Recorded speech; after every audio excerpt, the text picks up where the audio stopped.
Hey everyone, welcome back to the channel. And if you're new, welcome. My name is Adelina.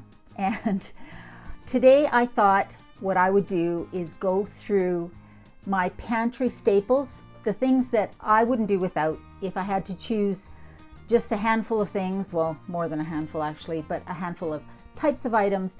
Here's what I would have in my pantry. Most of these are very inexpensive, and they're the things that will make your food taste good, whether you're cooking vegan or not. Because let's face it, food is all about the seasonings and the spices and how you put things together. That goes for vegan food or non-vegan food. So if you're interested in the items that I always have on hand, stay tuned. The things I'm going to show you, you will have seen in my recipe videos, guaranteed. Or at least most of the things that I'm going to show you, you will have seen, because they're things that I use over and over again, and they're things that I just use on a daily basis when I'm making my food, because I like to eat, as you probably guessed. Today's video is just going to be dried goods. Here are the things in my pantry and on my shelf that are dried. A lot of these I buy at the bulk store, Bulk Barn here in Calgary, and you'll be able to find them at your local bulk stores, wherever you are. And they're, like I say, the things that I always have on hand. First thing we're going to start with is chickpeas. I like to have dried beans in general in my house, but chickpeas are ones that I always have. I also keep cans of them for the days when I'm lazy or I don't have any in my freezer. But what I will do is I will cook a batch of chickpeas from dry in my Instant Pot, and then I will freeze them in 2-cup servings and have them ready for whenever I need them, so I don't have to cook them from dry every time. There's nothing wrong with buying them in cans. They're more expensive, even though they're not that expensive, but obviously buying dried beans in bulk is very cheap. One of the comments that I get a fair amount is that eating vegan is expensive, and that is simply not true.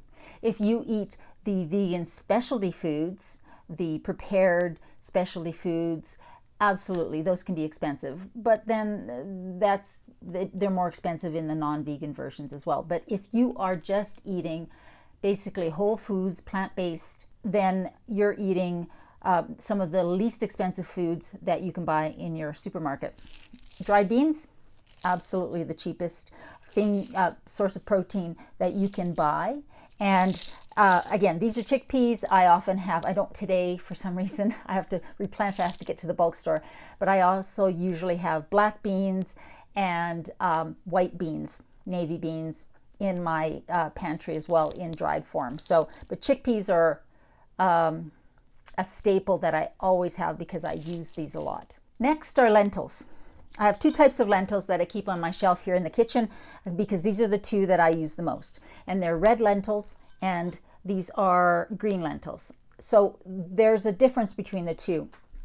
The red lentils cook a lot faster and they end up breaking down quite a bit. So when you make a soup or a stew, anything with red lentils in there, it's going to break down and really thicken up.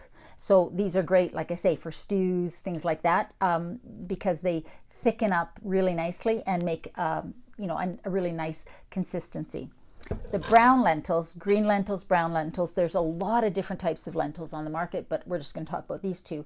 These don't break down. They stay nice and they stay in their shape, and they're nice and firm. They have a nice firm texture. These are great to use in recipes in a place of ground beef. So if I am making a shepherd's pie or something like that, I will use a brown or a green lentil in there, and mushrooms usually together. Or if I am making a soup, even pasta sauce, you can put these in there and they take the place of a ground meat, and they keep their they keep their tooth. I don't think that's the right expression, but they have that mouthfeel that's nice and chewy, and they're delicious. And so I always keep both red and either brown or green lentils in my pantry on my shelf, usually in these jars. I buy them at the bulk store. It's really inexpensive. Again, really good sources of protein, really good sources of fiber, easy to digest, and really easy to cook, especially these. These cook in no time at all, and these don't take very long to cook either. So I recommend, if you're just wanting to have some staples in your pantry so that it's easy to have the ingredients to cook a meal, have some lentils in there. Next is an ingredient that you have seen me use a lot, and that is nutritional yeast. Again, I buy this at the bulk store at Bulk Barn here in Calgary. You can buy Bob's Red Mill brand at most grocery stores. You can also buy it online. Usually, almost always, it's fortified with B12. It's a horrible name for something that's really useful and actually really tasty. We call it nooch, but what it does is it gives a real cheesy kind of a flavor to food, and an umami flavor. And I use this in my recipes whenever I'm making a cheese sauce. You will see nooch in there. It's also really good on popcorn, but nutritional yeast is one of those things that I am never without. As soon as I get low, I go and buy some more because I use it all the time. I use this in my tofu scramble. I use this in my mac and cheese and any recipe. I used it recently in the nacho cheese sauce for the Crunchwrap Supreme that I did. It's not the same as active dry yeast that you would use in baking. This is deactivated and it is meant for use in a savory cooking. It's fairly easy to find, but if you can't find it, you can order it online. I buy mine at the bulk store because I find that that's the best price. This can be a little expensive, but you don't use a ton of it in each recipe, and it really adds so much flavor, and having good flavor to your food obviously makes it more enjoyable.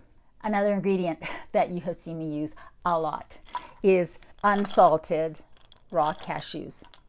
I buy mine either at the Bulk Barn, or Save On Foods is a major grocery store here in Calgary, in Canada, and they also have them there.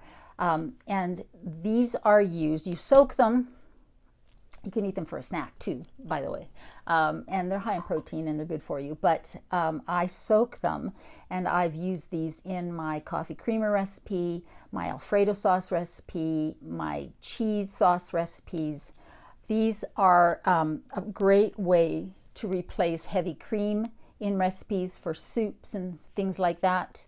And because they're not salted and because they're not roasted, when you soak them, they get really soft and they blend up really well, especially in a Vitamix.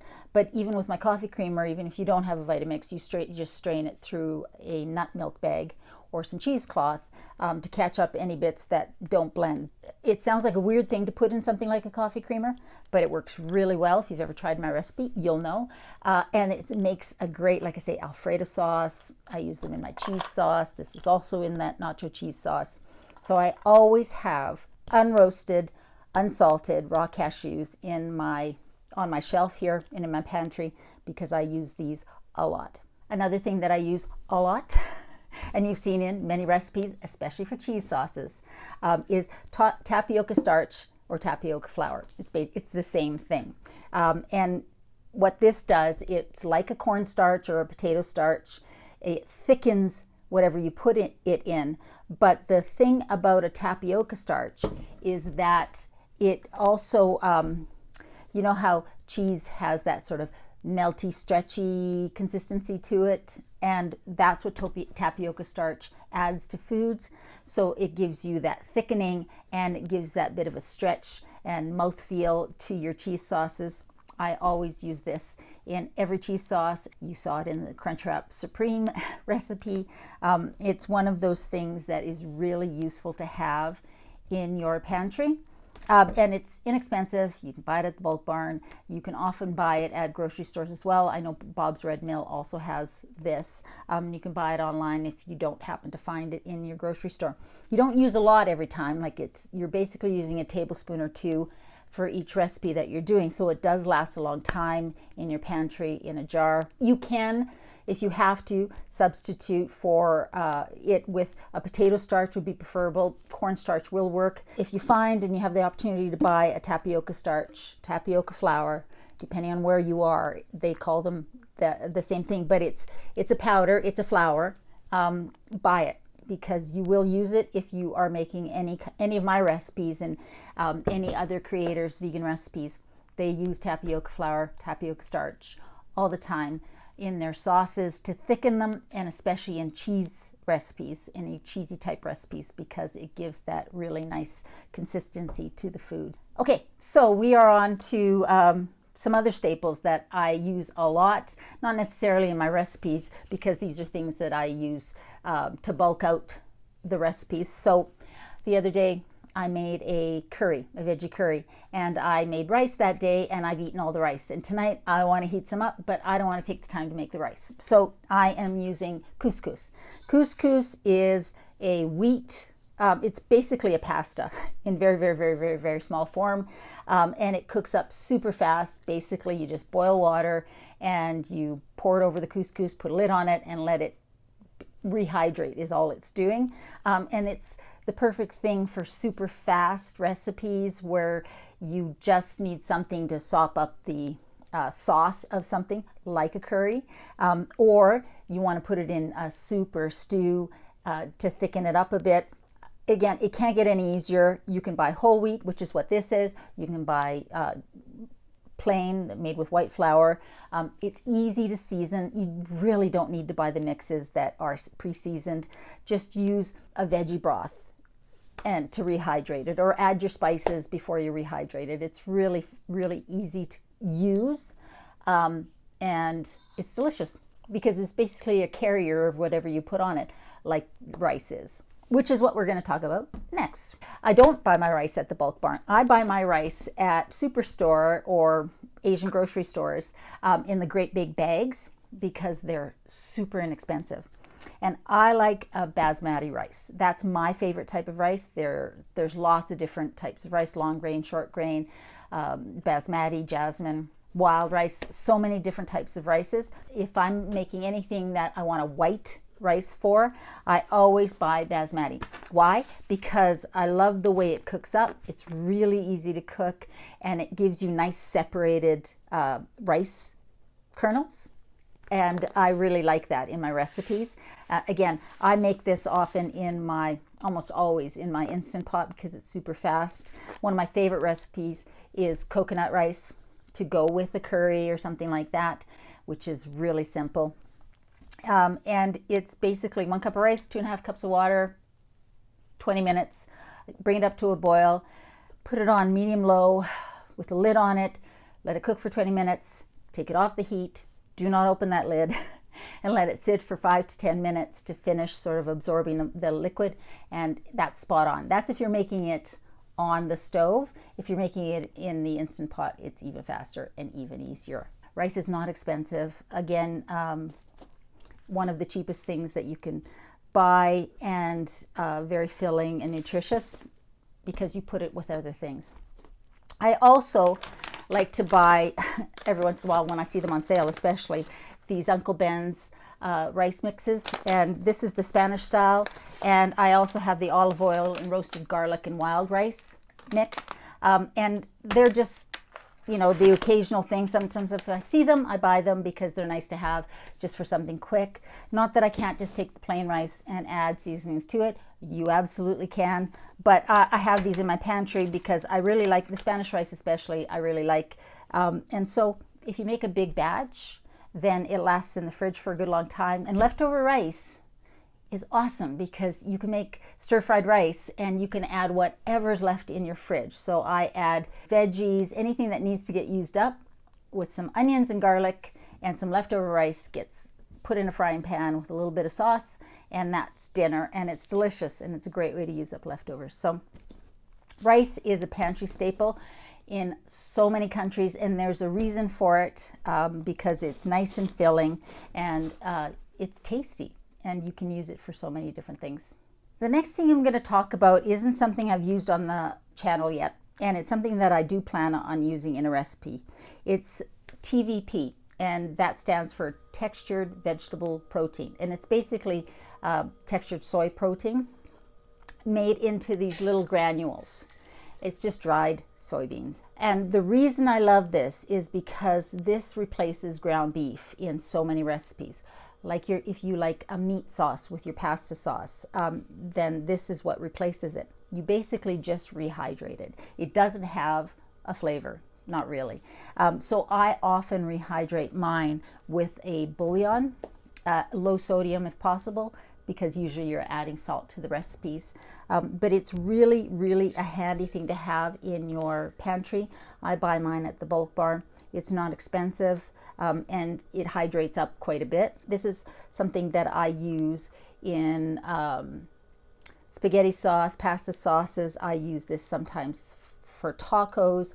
I use this for shepherd's pie. I'll put lentils in this or mushrooms in this in the shepherd's pie. Because it just gives that same sort of chew and texture to the food that you're used to, but it's plant-based. And one of the things that I have found is that a lot of people struggle with when they are trying to eat more plant-based and less animal products is that they miss the foods that they used to eat.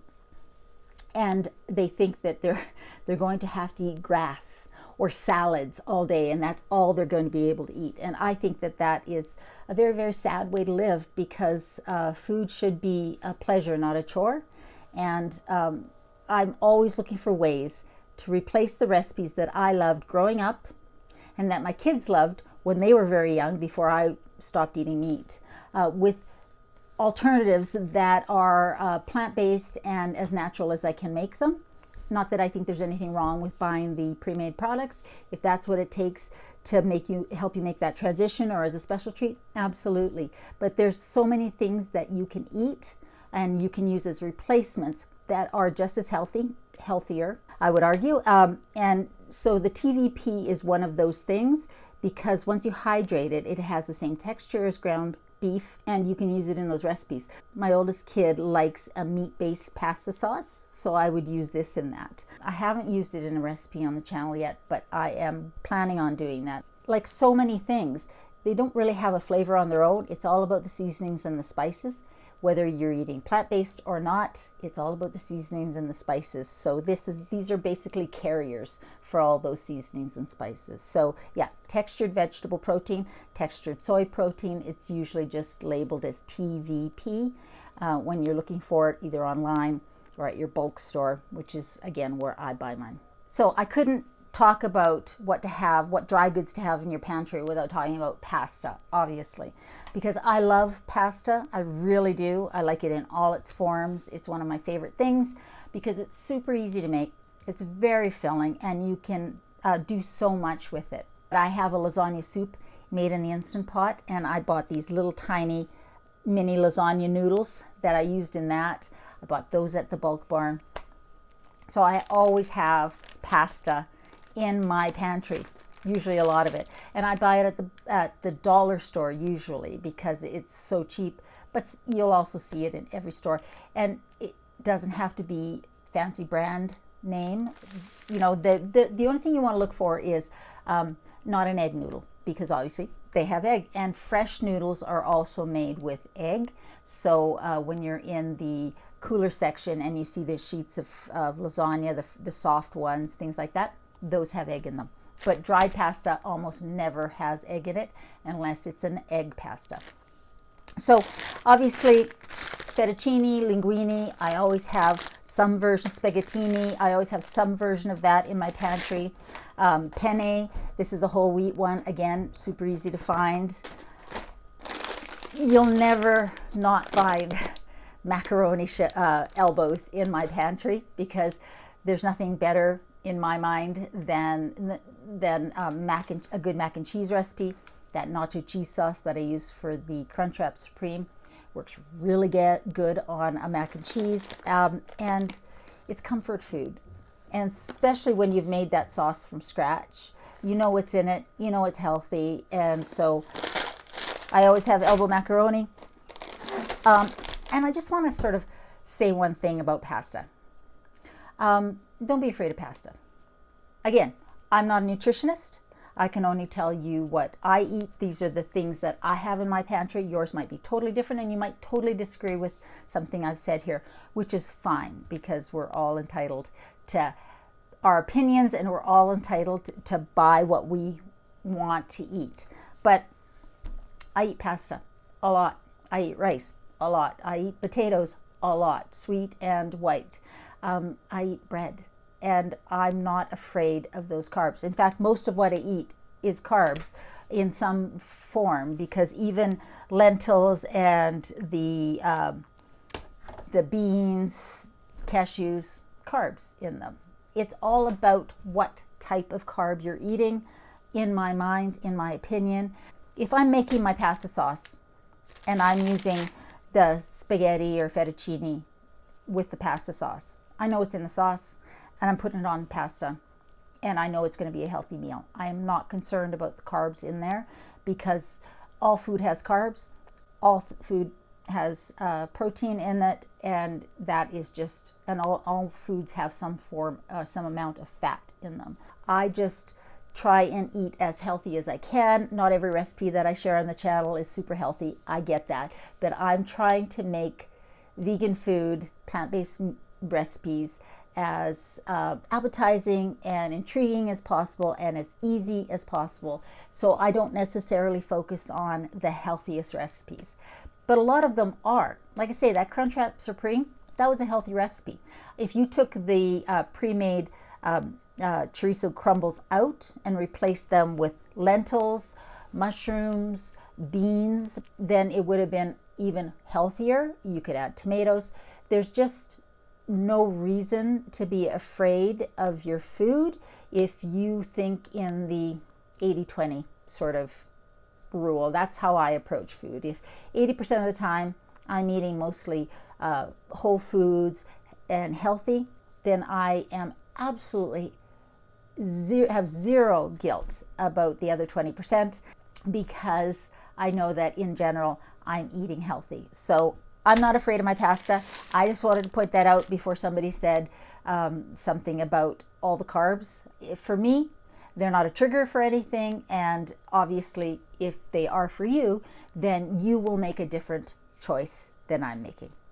So that's the wheat pasta. I also almost always have a rice vermicelli in my cupboard as well, because I love to make dragon noodles or anything like that. Again, super easy to make any kind of a recipe with these. Ramen noodles, anything that you can find. So there's the more traditional Italian type pastas, but there's also a lot of other options for pastas that you can buy. I went through my pantry, and I made myself choose only 10 spices. I thought to myself, if I could only have 10 spices, if I was just starting out and sort of building my pantry up, what were the 10 that I would consider in my pantry, the essential ones? And I'm going to show you what those are. Okay, I'm going to show you the 10 spices that I have in my pantry that I think are essential for my cooking, and I'm going to show you them in the order that I use them the most.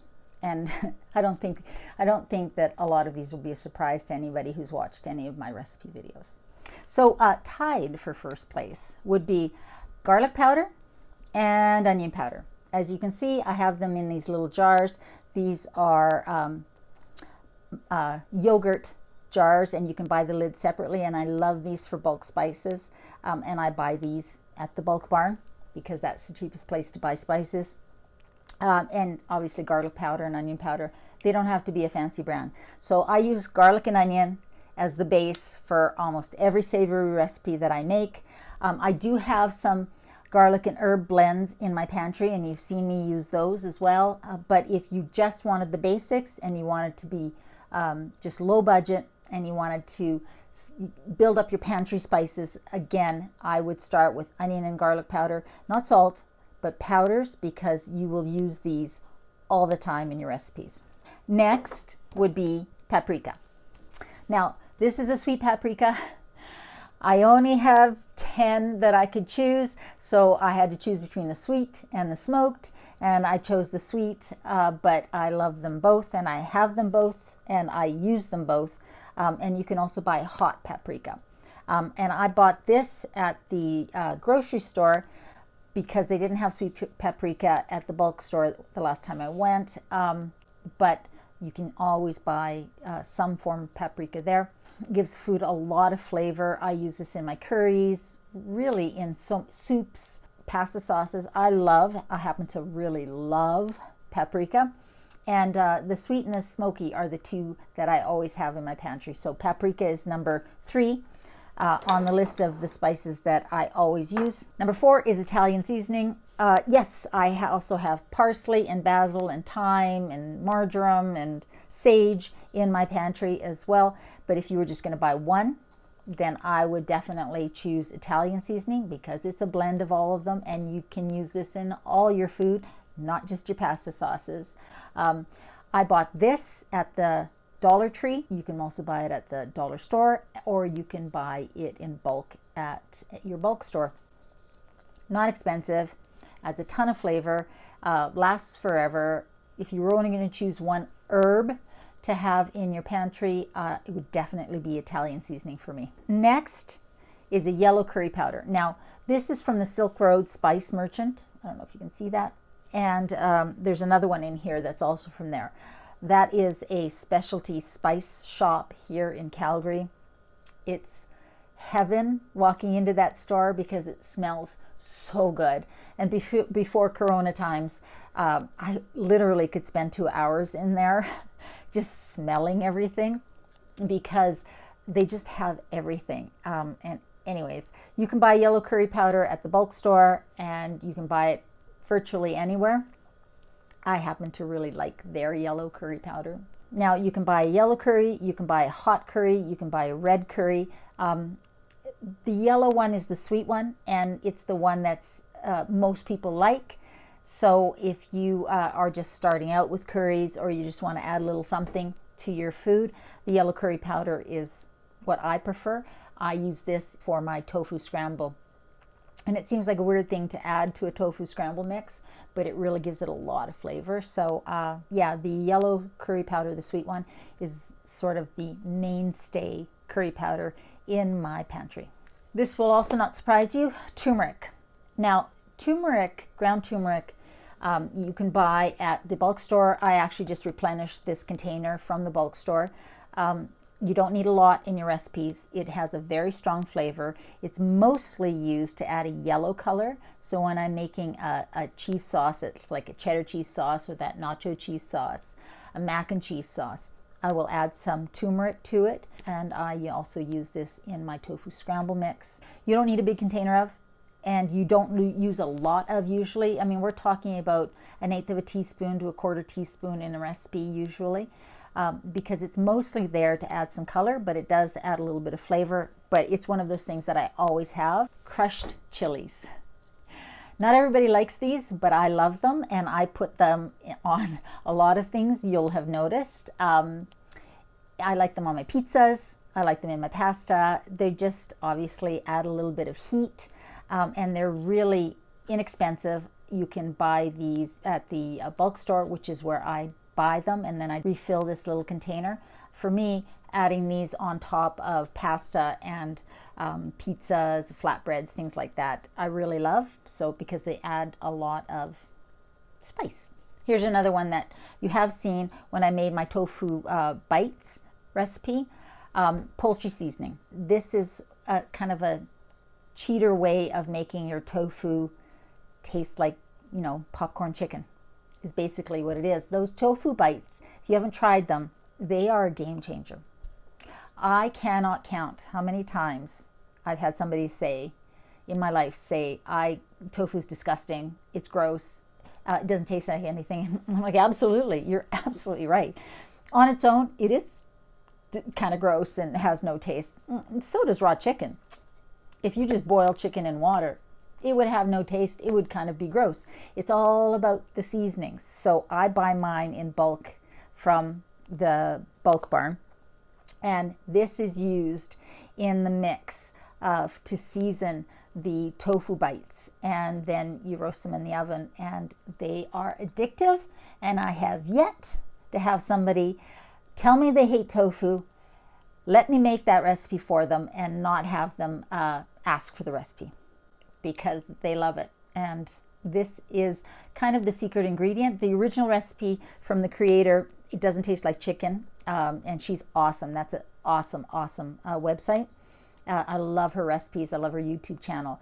But Sam's recipe doesn't call for the poultry seasoning, and I love her recipe as is. But when I added poultry seasoning to mine, that was a game changer, and it definitely makes a difference in making your tofu bites taste like popcorn chicken. What can I say? You'll have a hard time just not eating them right off the tray when you pull them out of the oven. I challenge you to make that recipe as written and tell me that it's not good. I challenge you. All right, so we're down to the last two. And again, these are in order of how frequently I use them. The next one is lemon pepper seasoning. This is in my tofu scramble recipe. I have a dried mac and cheese mix that's kind of like, you know, when you make a box of Kraft mac and cheese, it comes with a little packet of the cheese sauce that you then add milk to. I have a recipe for that that's actually from It Doesn't Taste Like Chicken's site. And the lemon pepper is kind of the secret. But this is really good in a lot of recipes. It's good on pasta. Lemon pepper isn't something that I use a ton, but it's one of those things that's, you know, makes a huge difference when you do use it. So that's kind of why I chose it for this list, because I kind of wouldn't be without it. On to the last one. And we're back to the Silk Road Spice Merchant shop where I bought the yellow curry powder. And this is Kala Namak. And I apologize to all of you of Indian descent, because I'm sure that I am butchering that name, so I apologize. It's Indian black salt, and it's not black, so when you're shopping for it, don't expect to see black salt. But what it is it's got a lot of sulfur in it, so it gives a really eggy flavor. And this is the secret ingredient when you are making scrambled tofu, to make it taste eggy. If that's what you want, then this is essential. It can be hard to find. The only place I could find it was Silk Road, and it wasn't inexpensive, but again, I bought this a couple years ago, and it's still virtually full. You don't use a lot. One of the things that I would suggest is that you add this at the end of the cooking versus at the beginning, because the longer your food cooks with this in it, the more the sulfur taste goes away. So when you're done cooking your tofu scramble and you are just tasting it to make sure it has enough seasonings, that's when you add this. Be careful, it's strong. You don't want a lot, so I would recommend not doing this. Because there's no shaker on here. I would just scoop out maybe 1/8 of a teaspoon at a time, maybe put some on your palm and just sprinkle it in, because it's very salty, it's salt, and it's got that sulfur egg taste to it, which eggs have when they're cooked. I would not be without it. I searched high and low for it. I thought I was going to have to order it online, and I ended up finding it at Silk Road. So if you have a specialty spice shop in your town, your city, they should have it. You could also find it at an Indian market. They will have it, and you can buy it online. But it's one of those things that I wouldn't be without. It was always going to be on this list, because I definitely wouldn't be without this one. All right, folks, we're almost done. The last things that definitely always have in your pantry is some sort of bouillon cube or powder. And I have a couple of options to show you. This Knorr vegetable bouillon is one that I have. I also will buy the veggie bouillon from the bulk barn and then refill this. You can also buy these organic vegetable cubes. These happen to be 75% off, and they're just the bouillon cubes, right, that you would buy anywhere else. So these are the veggie ones. But you can also buy these beef bouillon cubes. And they are, it even says here, all vegetable, but they're beef flavored. So if I was rehydrating that textured vegetable protein, the TVP that I showed you earlier, I would use a cube of these. They do have salt in them, and I really wish they made them low sodium, but they don't. But having bouillon, veggie bouillon, you can also buy a vegetarian chicken bouillon. Having some sort of a bouillon in your pantry obviously is a necessity, because so many recipes call for chicken broth, veggie broth, beef broth, and you just replace it with this. It's super easy, and you should always have some form in your pantry. One last thing is a gravy mix. And it's hard to find a gravy mix that doesn't have dairy in it. Really hard. Or, you know, chicken byproduct or something like that. But the Bisto doesn't.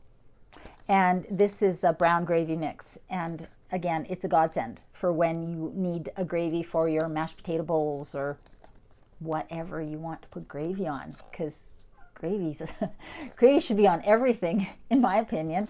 But it is really obviously easy to make. You can also use this to thicken things, add flavor. So the Bisto brand is the one that I usually have. I have found, I'm trying to think if it was the Swiss Chalet brown gravy mix. I think it was that one that also didn't have any dairy or animal products in it. Just read the ingredients. I always have that in my pantry because, you know, sometimes you just want a little gravy on your food. And here you go. These are the products that I always have in some form in my pantry. Obviously, if you've seen the house tour, I have a lot of other things in my pantry, and we will go through in other videos. I'll go through sort of canned goods, sauces. I'll show you the things that I would always have in my fridge and in my freezer. But I just wanted to go through the dried goods and spices type things today to show you that, first of all, you don't have to spend a lot of money to make your food taste good. You can. Obviously, there are specialty products that you can only or often only find in specialty stores, or if you order them, they can be more expensive. But then again, they last a long time, and that's the nice thing about spices in particular.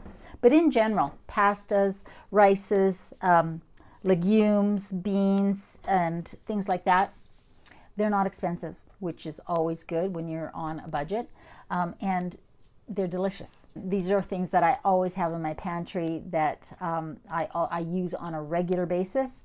Yours might be very different. Let me know what you always have in your pantry. Let me know what you think of my list, and I will see you next week.